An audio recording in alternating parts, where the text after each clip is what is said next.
bit lower so we can see them better.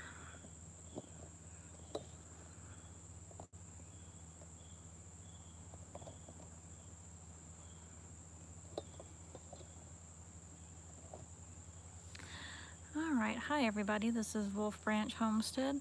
I'm going to back this up just a little bit here and try to adjust it some.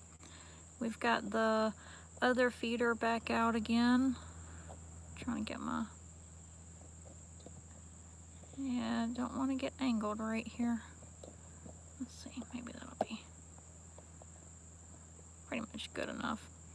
Alright, streaming a little bit early today. We've got to go back out just a little bit and go move some logs with the tractor. So while we were taking some downtime, I was just going to go ahead and stream and see if anybody would come up. Just put fresh nectar out here. I need to take some down the road, but there are 3 feeders out here around the house so that they have plenty of places to go without getting really chased off, just because we have a couple of birds out here now. Well, more than a couple. There's at least Traveler and Tiny Tim, and then we've got Tulip, Twinkle, there's another female, there's another younger male. I think whenever I last streamed, it might have been yesterday, the initial one that I thought, oh, there's one right there. Speaking of, I think that's Traveler. He's looking, I don't know if he's gonna come over or if he's, might be out there actually chasing insects. So here he comes. Let's see if he'll come up.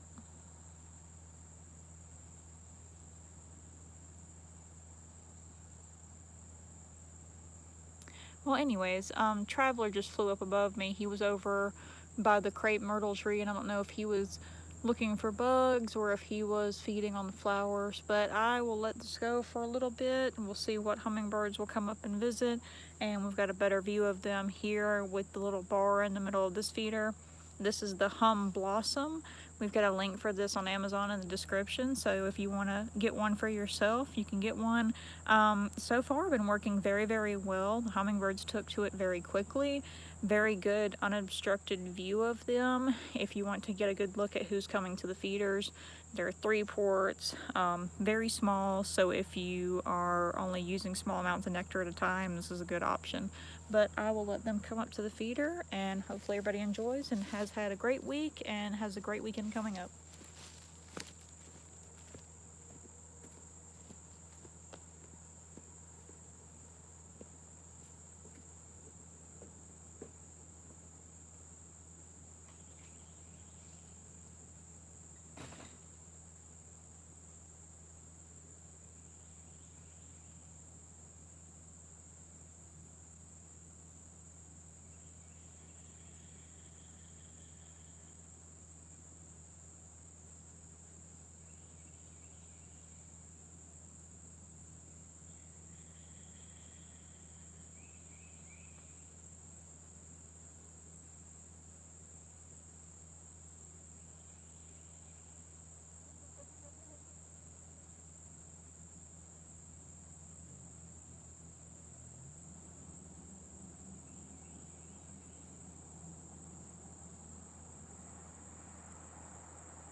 Hi everyone.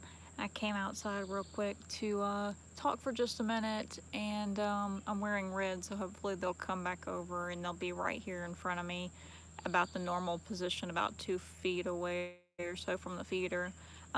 Just wanted to say, for anybody watching live and anybody that will watch afterwards when it gets uploaded, make sure right now, if you're seeing hummingbirds, to keep those feeders cleaned out and changed regularly.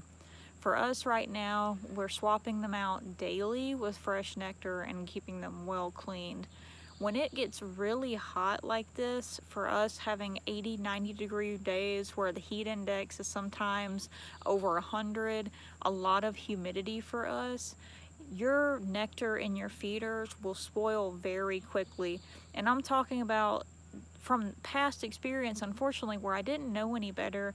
You could leave your feeder out for just a few days and you could smell it when you went to change it out. You could smell where it was starting to, almost like a fermented smell. So it's very important to keep your hummingbirds healthy, that you make sure to keep your nectar changed out.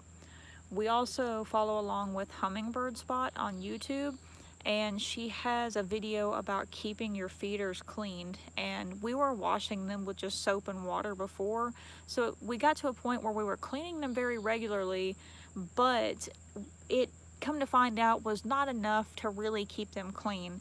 And I learned that because when I found her videos, it was the beginning of the season and I was about to put my feeders out, and I had one that I had just scrubbed and scrubbed the year before, and it still had black inside of it, and I knew that it wasn't going to be good enough to put out. When I found her video, I learned about the bleach water solution soak, where you can do a real good deep clean of your feeders prior to putting them back out. And when I used that solution, it got rid of that so quickly. They were so easy to keep clean after that. And she talks about how you can use a crushed vitamin C tablet in your rinse water to neutralize any residue from that bleach solution that you soak them in. But that's kind of the deep clean for that. In between changes, I'm using her other method of keeping vinegar in a spray bottle and spritzing them down, scrubbing them out really well, and rinsing them well, as along with that, and making sure to put fresh nectar in there. Right now, again, like every day when it's really hot like this, keep it changed and make sure that they have fresh nectar so that it's not spoiling. If you need to make up a big batch, you can take, a lot of people, what they'll do is they'll boil their water and dissolve the sugar instead of just dissolving it in, basically room temperature water. You can use that where you boil the water, and that will help you keep it for longer. You can put it in a empty water jug and put it in the fridge, and it will keep for a week. So if you boil your water and you want to store your nectar in the fridge, make sure that you don't leave it in there longer than a week so that it also doesn't spoil. But just wanted to make sure that I came and said, make sure if you're feeding hummingbirds right now, please keep your nectar changed out, keep your feeders clean so that we can keep them healthy. And remember, no red dyes, and please avoid all those store-bought mixes that have so many crazy additives and preservatives in them. Just make your own nectar at home. It's very, very easy with just sugar and water. Oh, okay, I hear you fussing at me. That looks like Tim. He's right here in this other oak tree.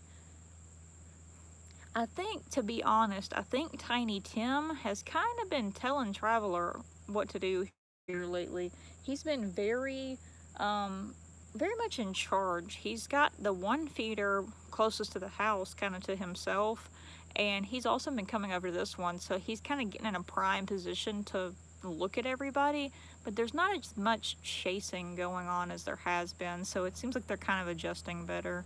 Yeah, it's great, Ginger, that you're keeping it really well changed out and cleaned. And again, a lot of people, especially if they kind of grew up with hummingbirds and, family feeding them, it's just about learning and education, because I know for me, my grandmother was using red dyes, and at the time, you really didn't know any better. You kind of just thought that was what it was to attract them, and I wish that I would have learned a lot of this sooner so I could have shared it with her. But just educating and kind of getting people to understand why we should make it at home and why we should make sure that they're clean so that they're not getting any bacteria, mold, things like that in their feeders so that we can keep them healthy, because they can get a really bad tongue infection from dirty feeders. And haven't seen anything like that here over the years, but it's a terrible thing that'll cause them to just really have a hard time and not be able to drink.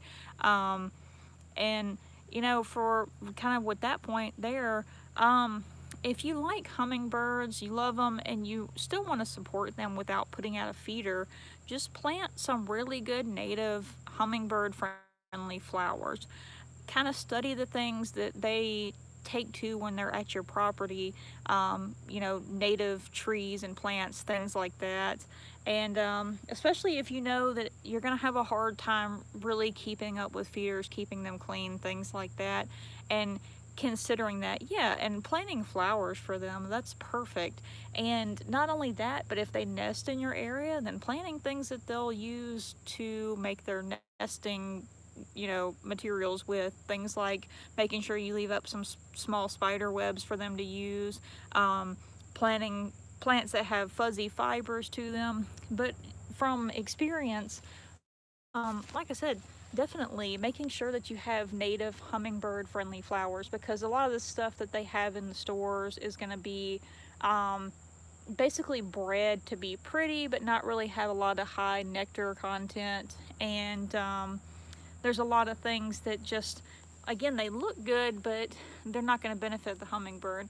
Versus things around here, like we have a tree called a wild azalea. It looks like a pink honeysuckle in the form of a tree.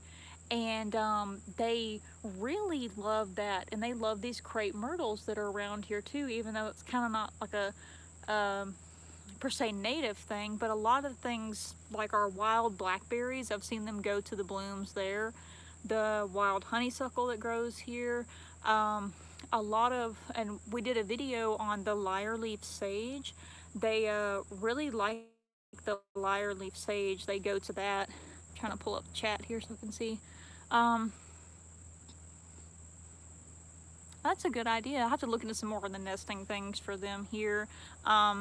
I know that for ruby throated, it seems like a lot of the pictures that people have gotten of their nest, they use like I don't know how you would say it, to be honest. I know how it's spelled, but they use kind of like a material that'll grow on the side of trees sometimes. You can kind of see it on this oak tree back here to the right, but it's not quite on camera. And they'll get little pieces of that and they'll put it around the outside of the nest to help camouflage it and help it blend in.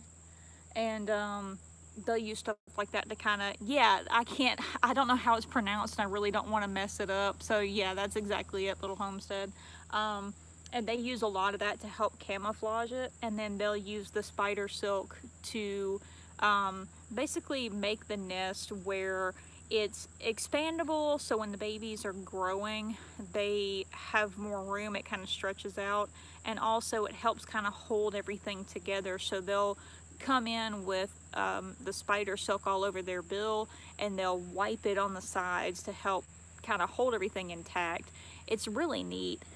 Yeah, and definitely local nurseries, garden clubs, different things like that. I know we have like little gardening associations for our area, and some of them might know. And we also have a botanical gardens up in the northern part of the state, and I've tried to email them. I couldn't get a hold of anybody, but basically just really plant focused and native tree focused type of clubs in your area. They would know a lot about what might attract them further.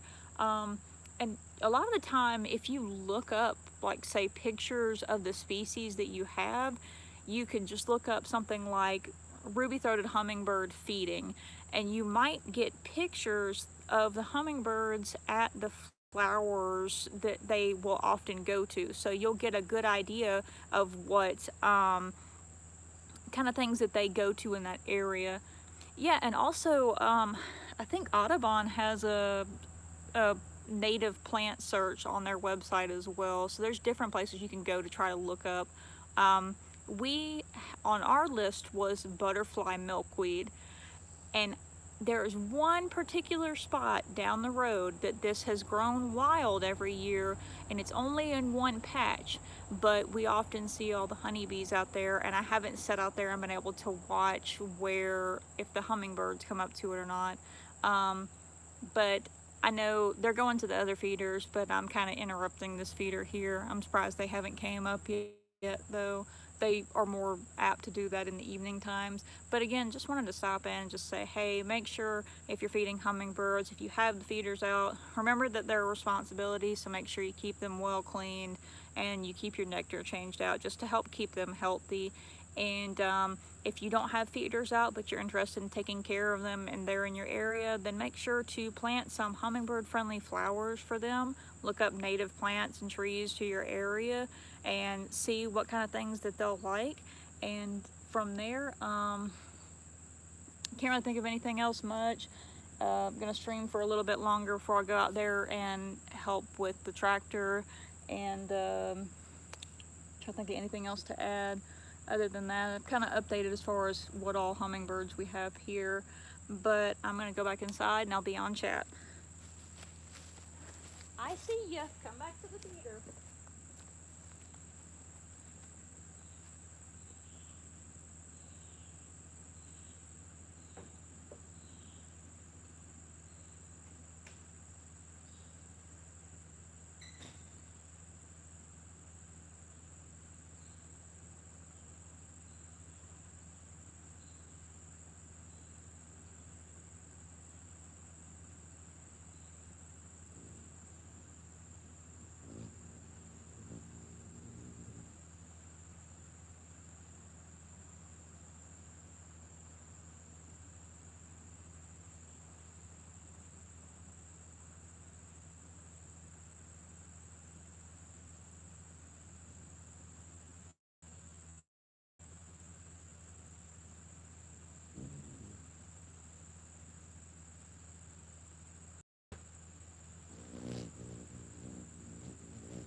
Well, I walked outside and it was really interesting because just back behind the camera, um, the every so often you see them. There's a group of crows. There's like a little family of them that always get down there at the end of the road. And they saw me come outside, and half of them flew away, and the other ones were out there just hopping around the road.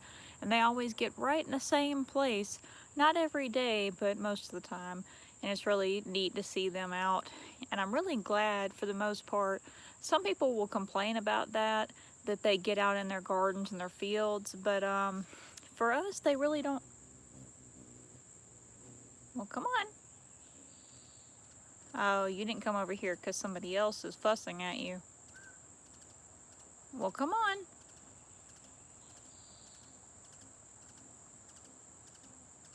Come on. No, you just want to get up there and complain because the other hummingbird is in the same tree. That's not nice.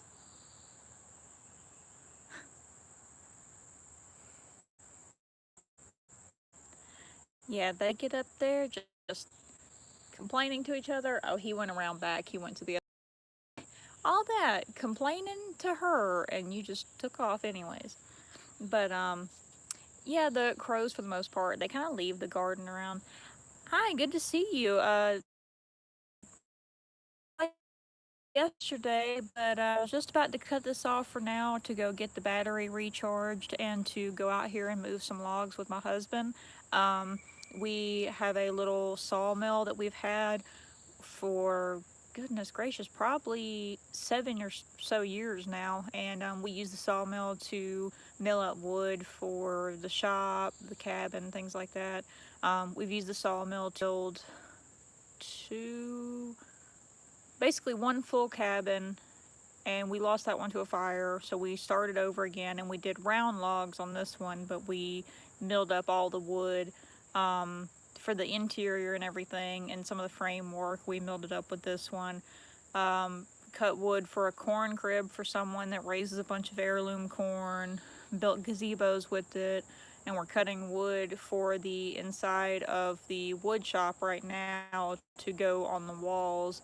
And he's also cutting up some other wood to get ready to possibly build a kiln and then get that wood dried up.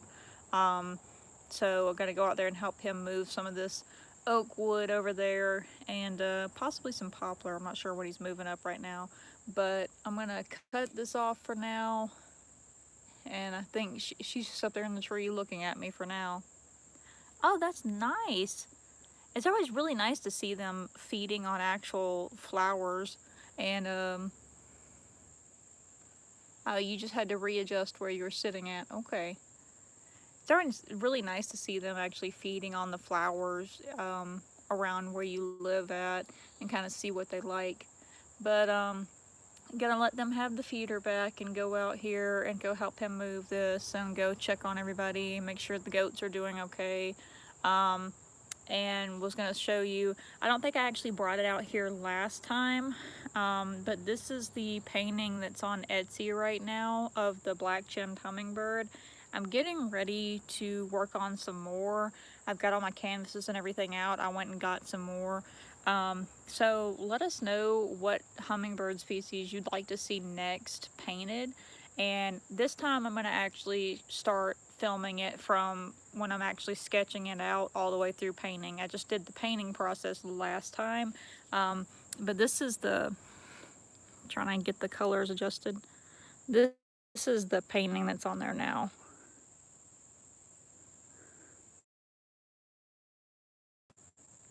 And been working on,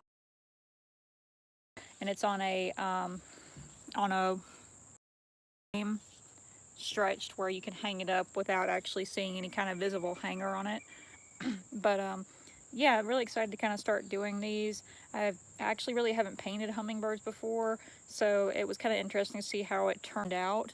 But any suggestions you have on which kind of species you'd like to see next? I didn't know that there were over, well, actually, that, but there's over 300 species of hummingbirds, believe it or not. And they Most of them are going to be found like South America. We have a handful of them that are North American species of hummingbirds, but there are so many in South America and they're so gorgeous. A lot of really elaborate looks to them too. I particularly love the, I think it's the purple crowned fairy. But for now, got somebody coming up, so I'm going to cut this off and just thank you everybody for joining us, and we'll see you again next time. And just leave some comments and let us know what you'd like to see next. Have a great day.